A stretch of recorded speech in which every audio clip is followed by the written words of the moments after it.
Over the years, the government has shut down multiple times, but this year we have seemed to avoid it.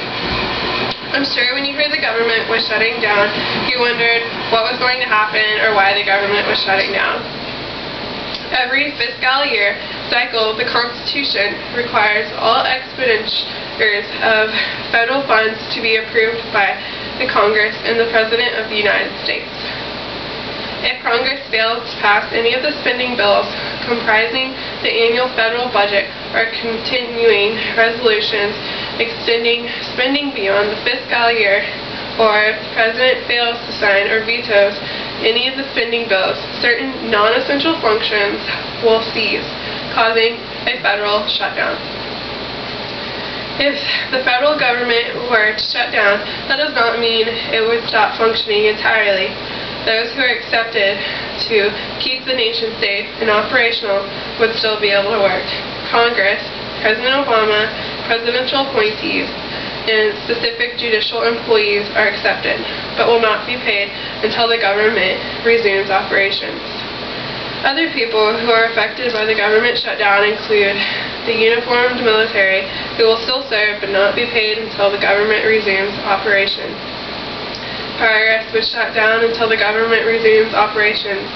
No, this doesn't mean you don't have to pay your taxes. The deadline is still the same. But taxes, refunds, and returns would be suspended until the IRS is back in operation.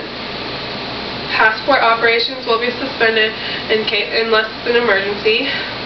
People who receive Social Security checks will still receive the checks, but the Social Security Administration could face furloughs. Medicare will still be funded for short term. It will not be affected unless the government remains closed. They would also be able to accept new patients or begin new medical trials. The United States Post Office is government-owned but self-funded, so mail would still be delivered. So yes, you will still have your bills coming in. You can see a list of people who are affected by the federal government shutdown at www.cbsnews.com. Over the past 30 years, there has been 5 federal government shutdowns.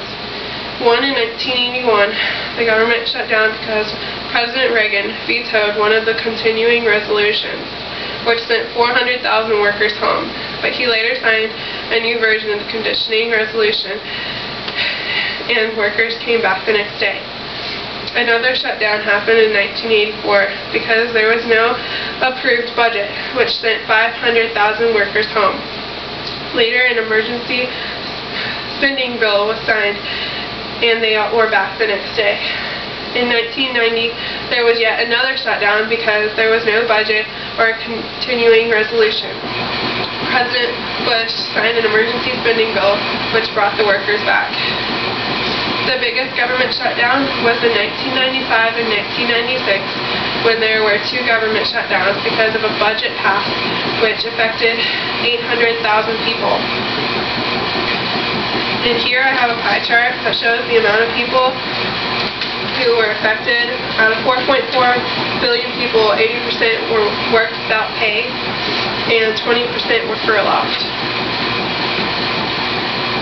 For more information on the history of government shutdowns, you can see www.usgovinfo.about.com.